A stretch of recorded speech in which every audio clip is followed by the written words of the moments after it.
இங்கு நீ வா எந்தன் நெஞ்சில் பஞ்சம் வஞ்சம் நஞ்சே மிஞ்சும் உடல் வேறு வேறாகி உயிரை தந்தவளே நானே நாகம் நானே.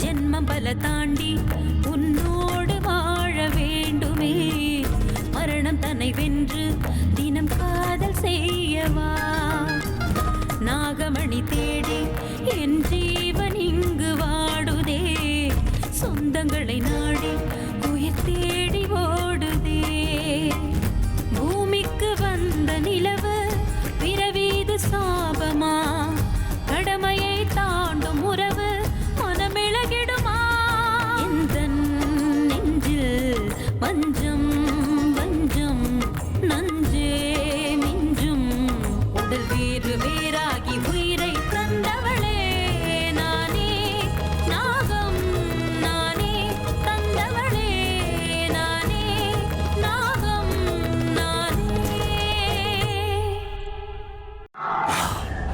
ஆமா, என்ன கடிக்க வர நாகராஜனுக்கு நான் ஒரு முடிவு கட்டி ஆகணும். அன்னைக்கு நாகராஜா சொன்ன மாதிரியே நான் சிவலிங்கத்துக்கிட்ட வச்ச அவனுடைய உடல் இன்னும் அங்க அப்படியே தான் இருக்கணும். முதல்ல அதுக்கு ஒரு முடிவு கட்டி ஆகணும். அப்படின்னா அதை கொளுத்தி ஆகணும். அப்பதான் அந்த நாகராஜா கிட்ட இருந்து என்னால தப்பிக்க முடியும். இந்த நாகமணியின் நிரந்தரமா எனக்கே சொந்தமாகும்.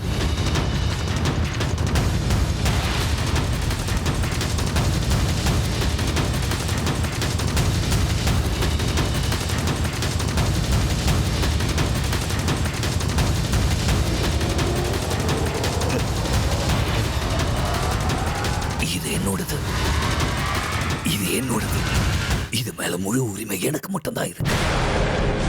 என் கையில இருந்து யாராலையும் இது வாங்க முடியாது. அதுக்கான வாய்ப்பை நான் கொடுக்க மாட்டேன்.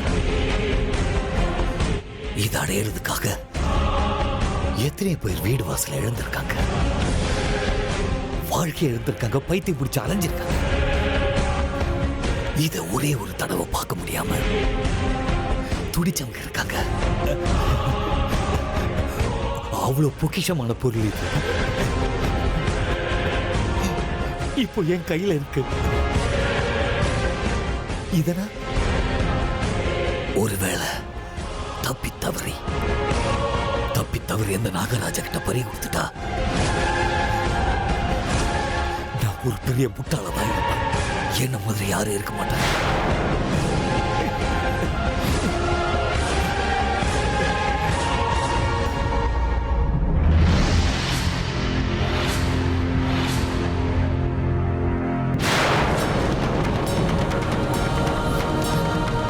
பாவிங்க நாகமணிய கையில வச்சிட்டு இருக்காங்க. இந்த பாவப்பட்ட செயலுக்காக அந்த ஆண்டவன் நிச்சயமா உங்களை சும்மா விட மாட்டான். அந்த ஆண்டவனே உங்களை மன்னிச்சு விட்டாலும் நான் உங்களை உயிரோட விட மாட்டேன்.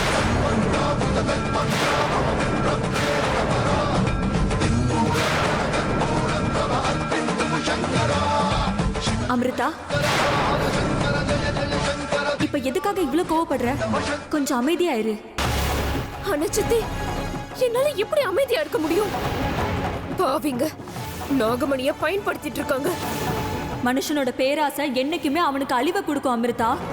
ஆனா சித்தி, அவங்களுக்கு ஏன் கையால தான் அழிவு கிடைக்கணும். அவங்களோட இந்த பாவப்பட்ட செயலுக்கு நாம தண்டனை கொடுத்தே ஆகணும் சித்தி. கொடுக்கலாம், நிச்சயம் கொடுக்கலாம். எல்லாத்துக்குமே முடிவுன்னு ஒண்ணு இருக்கும் அமிர்தா. இப்போ அந்த எதிரிகளுக்கு முடிவு காலம் வந்தாச்சு. அப்படின்னா உன்னோட அப்பா அம்மாவை கொன்னு அந்த நாகமணியை எடுத்துட்டு போன எதிரிகள்ல ஒருத்தன் இன்னைக்கு அவன் தக்ஷகவனத்துக்கு வரான்.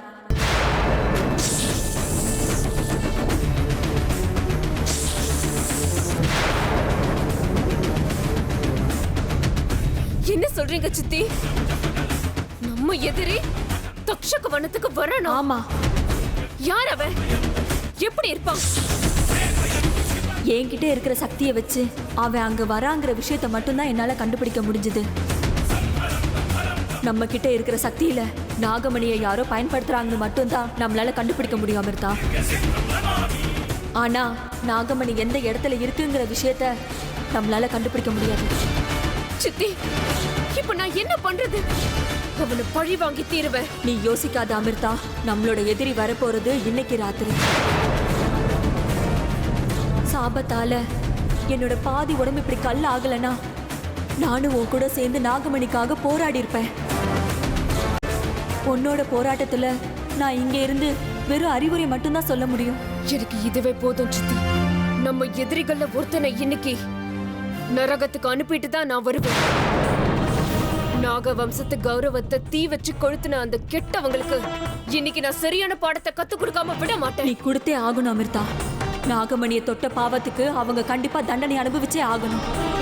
ஒருத்தரை கொன்ன பத்தாது சித்தி, அவங்க மொத்த குடும்பத்தையும் அழிக்கணும். யாரு கூண்டோட அழிஞ்சு போகணும் அமிர்தா?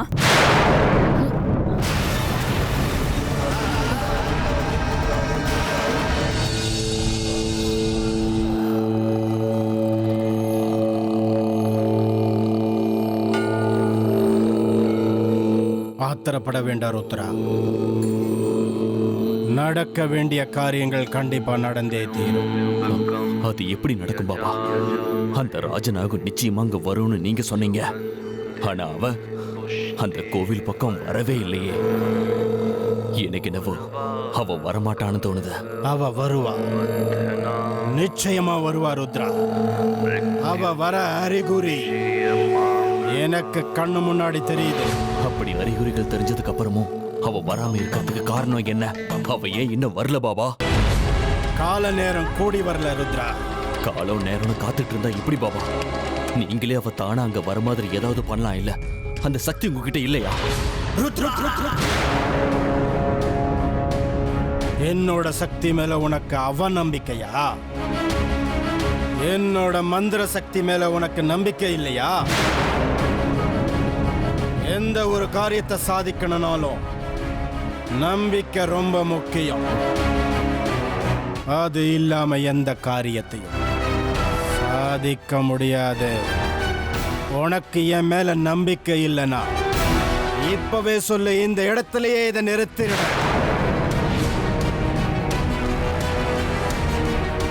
யார் நீ? எதுக்காக இங்க வந்திருக்க? உன்னோட எண்ணம் என்ன? யார கூண்டோட அழிக்கணும்னு நீ நினைக்கிற? உன்னதான் அமிர்தா நான் கேட்டுட்டு இருக்கேன். என்னோட கேள்விக்கெல்லாம் நீ பதில் சொல்லியே தீரணும். நீ எதுக்காக எந்த எண்ணத்தோட இந்த வீட்டுக்குள்ள வந்திருக்கன்னு எனக்கு நீ சொல்லியே ஆகணும். சொல்லு.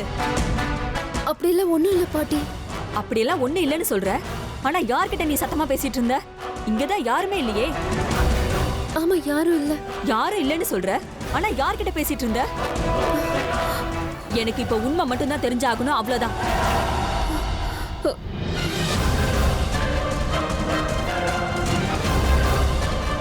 உனக்கு யாருமே இல்ல, நீ ஒரு அனாதைங்கிறதுனால தானே நாங்க இந்த வீட்டுக்கு கூட்டிட்டு வந்திருக்கோம்.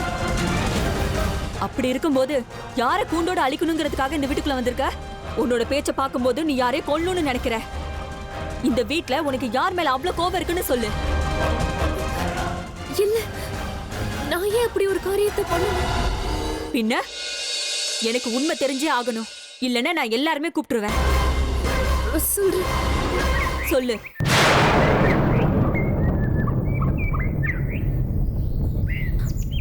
நானும் எங்க அப்பா அம்மாவும் ரொம்ப சந்தோஷமா வாழ்ந்துட்டு இருந்தோம். ஆண்டவனோட ஆசீர்வாதத்தால எந்த பிரச்சனையும் இல்லாம வாழ்ந்துட்டு இருந்தோம். ஆனா எங்க கிட்ட இருந்த சொத்து மேல கெட்டவங்க ஆசைப்பட்டுட்டாங்க.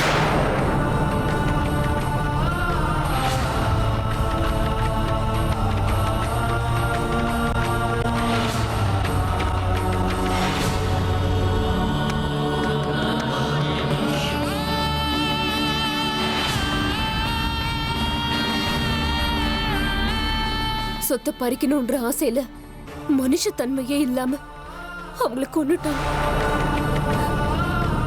எனக்கு சொந்தம்னு சொல்லிக்க யாருமே இல்லாததால ஊரை விட்டே வந்துட்டேன். அப்பா அம்மாவோட ஞாபகம் வரும்போதெல்லாம் மனசுக்கு ரொம்ப கஷ்டமா இருக்கு. ரொம்ப கோபம் வரும். அவங்களை கொன்னவங்க யாரு, அவங்க எங்க இருக்காங்க, பார்க்க எப்படி இருப்பாங்க, எதுவுமே எனக்கு தெரியாது பாட்டி.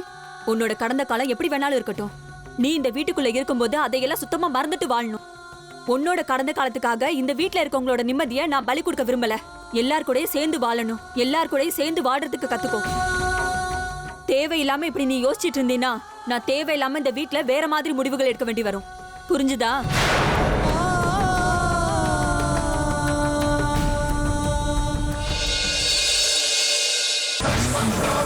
உங்க கூட சேர்ந்து வாழணுன்ற ஆசை எனக்கு என்னைக்குமே இல்லை. நான் இங்க வந்திருக்கிறதே என் லட்சியத்தை நிறைவேற்ற, என் பழிய தீர்த்துக்கதான். எல்லாரோட சேர்ந்து இருந்தும் சந்தோஷமா சுகமா வாழ்ற ஆசை எனக்கு இல்லை. நான் வந்த வேலை முடிஞ்ச உடனே யார பத்தியும் கவலைப்படாம இங்கிருந்து போயிடுவேன். இன்னைக்கு என் கையால ஒரு எதிரிய பலி கொடுக்க போறேன். இது சத்தியம். அந்த நாகினி தன்னுடைய சக்திகளை பயன்படுத்திக்கிட்ட உங்க பூஜைகளை கலைக்கிறாளோ என்னமோங்கிறதா என்னோட சந்தேகமா இருக்க. என்னுடைய பூஜையை கலைக்கிறதுக்கு அவளால முடியாது. கால பைரவனை ஆராதிக்கிறவனா என்னோட ஆசைய கண்டிப்பா பூர்த்தி செய்வான். கோவில சுத்தி நான் போட்டுட்டு வந்திருக்கிற அந்த கோட்டை ஒரே ஒரு தடவை தாண்டி உள்ள வந்தா போதும். அதுக்கப்புறம் அவ என்கிட்ட இருந்து தப்பிக்கவே முடியாது. உங்க பூஜை, உங்க சக்தி, உங்க மகிமை எல்லாமே எனக்கு தெரியும் பாபா. ஆனான்னு மறுபடியும் சந்தேகமா ருத்ரா? சந்தேக பார்வையிலேயே எல்லாத்தையும் பார்த்தோன்னா எந்த காரியமும் முழுமையடையாது ருத்ரா. முழு நம்பிக்கையோட நடக்க வேண்டிய காரியங்கள் அனைத்தும் ரொம்ப சுலபமா நடக்கும். புரியுதா ருத்ரா? சரிங்க பாபா. நல்லா புரிஞ்சுக்கோ. நாளைக்கு ராத்திரி வரைக்கும் அந்த நாகராணி அந்த கோட்டை தாண்டி வர நேரம் இருக்கு. அது வரைக்கும் பொறுமையாயிரு. இப்போ உன்னுடைய கோப பயம் எல்லாத்தையும் ஒதுக்கிட்டு பூஜையில முழு மனசோட உட்கா.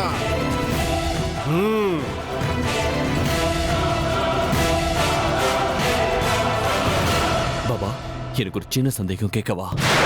உன்னுடைய சந்தேகங்களுக்கு அளவே இல்லாம போயிடுச்சு. கேளு, என்னது? நாகராஜா இறந்துட்டாரு. அவருடைய மனைவி நாகினிக்கு சாகர அளவுக்கு காயத்தை நான் தான் ஏற்படுத்தினேன். அப்படி இருக்கும்போது எப்படி உயிரோட திரும்ப வர முடியும்? அது மட்டும் இல்ல, அந்த நாகமணி எங்க இருக்குன்னு உங்க திவ்ய திருஷ்டியால கண்டுபிடிக்க முடியாதா பாபா? முடியும், கண்டுபிடிக்க முடியும். ஆனா நம்மளோட நோக்கம் இப்ப அதுவல்ல. அதை கண்டுபிடிக்க பிற சக்தியை நான் உபயோகப்படுத்தணும். இந்த பூலோகத்துல எந்த மந்திரமானாலும் அந்த மந்திரத்துக்குன்னு ஒரு சக்தி இருக்கும். இப்போ உன்னுடைய சந்தேகம் அந்த நாகராணி யாருங்கிறது தானே?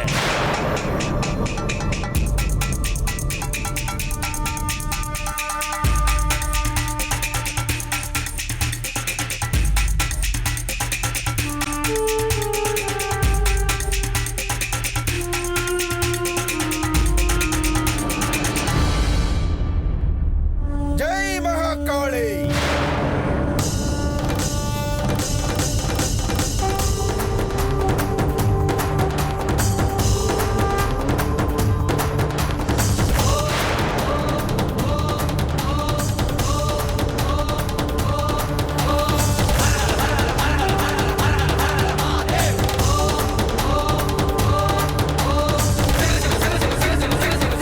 தப்பு நடந்து போச்சு ருத்ரா, மிகப்பெரிய தப்பு நடந்து போச்சு. என்ன பாபா அது? சாகர அளவுக்கு நீ காயப்படுத்தின அந்த நாகராணியும் இறந்து போயிட்டா. அந்த நாகராணி இப்போ உயிரோட இல்ல.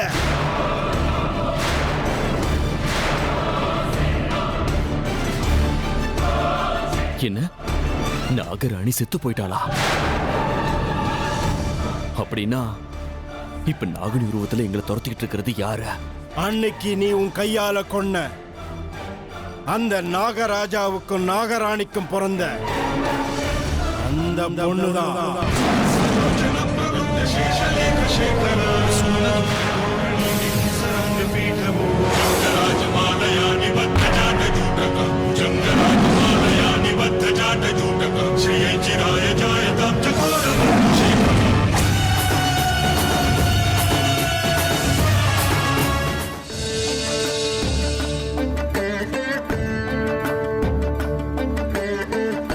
நமக்கு அநியாயம் பண்ணிட்டாங்க, நம்மள மோசம் பண்ணிட்டாங்க. யாருக்கும் எந்த கெடுதலும் செஞ்சதில்லை. ஆனா உங்களுக்கு இந்த நிலைமை. பரவாயில்ல, இன்னும் எதுவும் கெட்டு போகல. நாகமணியை கொண்டு வந்து உங்க உடல் மேல நான் வச்சேன்னா உங்களுக்கு உடனே உயிர் வந்துரும். ஆனா நாகமணி எங்க இருக்குன்னு எனக்கு தெரிய மாட்டேங்குதுமா. எதிரிங்க எங்க இருந்தாலும் அவங்க முன்னாடி நேரா போய் நாகமணியை கொண்டு வர தைரியம் என்கிட்ட இருக்கு. ஆனா அது இருக்கிற இடத்தை கண்டுபிடிக்கிற சக்தி எனக்கு இன்னும் வரல. அதுக்காக தான் ஒவ்வொரு நாளும் நான் ஆண்டவனுக்கு பூஜை பண்ணிக்கிட்டு இருக்கேன். அந்த ஆண்டவன் இன்னைக்கு எனக்கு கருணை காட்டுவானோ தெரியல. நாகமணியை நம்ம கிட்ட இருந்து திருடினவங்கள ஒருத்தன் இன்னைக்கு தக்ஷக வனத்துக்கு வர போறானாமா. அவனை நான் கொன்னு நாகமணிய அடைஞ்சே தீருவேன்.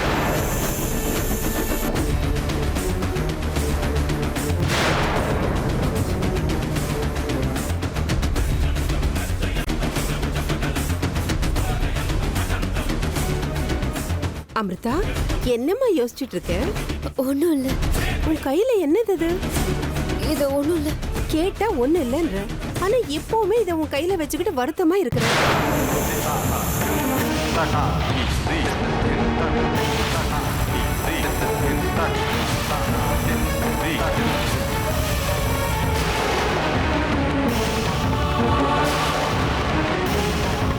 இதுக்குள்ள எங்க அம்மாவோட ஞாபகம் வரும். அதனாலதான் கையில வச்சிருக்கேன். மன்னிச்சிருங்க. அப்படியா? சரி சரி. பூ மனச புண்படுத்துற அளவுக்கு இங்க யாரும் கல் நெஞ்சக்காரங்க இல்ல.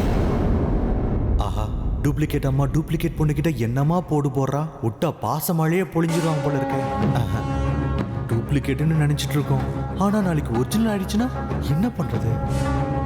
இப்போ ஒரிஜினலா இருக்கிறனா அப்புறம் இந்த வீட்ல டூப்ளிகேட் ஆயிட்டா என்ன பண்றது? அட கடவுளே, இந்த சரோஜாவுக்கு கொஞ்சமாவது கெட்ட புத்திய கூடப்பா. உனக்கு என் மேல கருணையா இல்லையா? ஏன் இப்படி ஒவ்வொரு தடவையும் என் பக்தியை சோதிக்கிற? நீ இந்த வீட்டை விட்டு வெளியே போறேன்னு சொன்ன வார்த்தையை கேட்டதுல இருந்து நான் எவ்வளவு பயந்து போயிருக்கேன் தெரியுமா? அவரு கூட உன் மேல எவ்வளவோ பாசம் வச்சிருக்காரு. நீ வந்ததுக்கு அப்புறம் தான் அவர் சந்தோஷமா இருக்காரு. இந்த வீட்டுக்குன்னு ஒரு பொண்ணு வந்துட்டான்னு அளவில்லா சந்தோஷம் அவர் முகத்துல தாண்டவம் ஆடுது. சரியா சொன்னமா நீ. ஆனா சரோஜா, சந்தோஷப்படுறது விக்ரம் மட்டும் இல்லம்மா, நாங்க கூட சந்தோஷமா இருக்கோம். ரொம்ப நாளாவே இந்த வீட்ல ஏதோ ஒண்ணு குறைவா இருக்குன்னு தோணுச்சு. நீ என்னைக்கு வந்தியோ அந்த நிமிஷமே மனசும் நிறைஞ்சிடுச்சு, வீடும் நிறைஞ்சிடுச்சு. இல்ல சரோஜா? பாத்தியா அமிர்தா, உன்னை பத்தி இந்த வீட்ல என்ன நினைச்சிட்டு இருக்காங்கன்னு பாத்தியா? இப்ப நினைக்கிறதெல்லாம் ரொம்ப குறைச்சல் தான் சரோஜா. ஆனா இதுக்கு முன்னாடி ரொம்பவே நினைச்சிட்டு இருந்தோம். அது இப்ப சொல்ல முடியுமா? அப்படியா மாமா? அமிர்தாவை பத்தி தெரியாத விஷயங்கள் இன்னும் இருக்கா? ஏமா இல்ல, ஏன் இருக்க கூடாது? அது சரி சரோஜா, அமிர்தாக்கு என்ன பிரச்சனையா? அது ஒண்ணும் இல்ல மாமா. அமிர்தாவுக்கு அம்மா ஞாபகம் வந்துடுச்சான், அதான் ரொம்ப வருத்தத்துல இருக்கா. இவ்வளவுதானா? இது பாருமா, ஞாபகம் வரும்போது அவங்கள நினைச்சுக்கிட்டு ரெண்டே சொட்டு கண்ணீரை விட்டு மனச சமாதானம் படுத்திக்கணுமா? அதையே மனசுல வச்சுக்கிட்டு சோகமா இருக்க கூடாது. எங்களுக்கும் 1008 துக்கங்கள் இருக்குதான், அதெல்லாம் வெளியே சொல்ல முடியுமா? நானும் இவகிட்ட அதான் சொல்லிட்டு இருக்கேன் மாமா. எதை பத்தியும் யோசிக்காம நிம்மதியா இந்த வீட்லயே இருந்துருன்னு சொன்னேன். உனக்காக நான் இருக்கேன்னு சொன்னேன். ஆஹா, என்ன சரோஜா இவ்ளோ சுயநலமா இருக்க? அமிர்தா கிட்ட நாங்க எல்லாரும் இருக்கோம்னு சொல்றதை விட்டு நான் மட்டும் தான் இருக்கேன்னு எல்லா கிரெடிட்டையும் நீ மட்டும் தான் எடுத்துப்பியா? பாத்தியா அமிர்தா, எங்க மாமாவுக்கு எவ்வளவு பெரிய மனசுன்னு. இங்க பாரு அமிர்தா, நீ இந்த வீட்ல எவ்வளவு நாள் வேணும்னாலும் இரு. ஒரு வாரம் இரு, 10 நாள் இரு, 1 மாசம் இல்ல, 2 மாசம் இல்ல, 3 மாசம் இல்ல, 1 வருஷம் கூட இருந்துக்கோ. என்ன சொல்ற? யாருக்கும் எந்த ஆட்சேபனையும் இல்ல. என்ன சரோஜா, என்ன சொல்ற? சரிதான், ஆனா மாமா 1 வருஷம் 2 வருஷம் எல்லாம் இல்ல, அமிர்தா இந்த வீட்ல நிரந்தரமா இருக்க போறா. அமிர்தா இந்த வீட்டு பொண்ணு. இந்த வீட்ல இருக்கிற யாரா இருந்தாலும் இத்தனை நாள் தான் இருக்கணும்னு அவளை சொல்ல முடியுமா? அதுவும் கரெக்ட். எனக்கு இது தெரியல பாரு. எவ்வளவு நாள் வேணா இருந்துக்கோமா, லைஃப் லாங். இது கரெக்டா? ஆமா அமிர்தா, நீ இந்த வீட்டு பொண்ணுங்கறத மட்டும் நீ மறந்துடாத.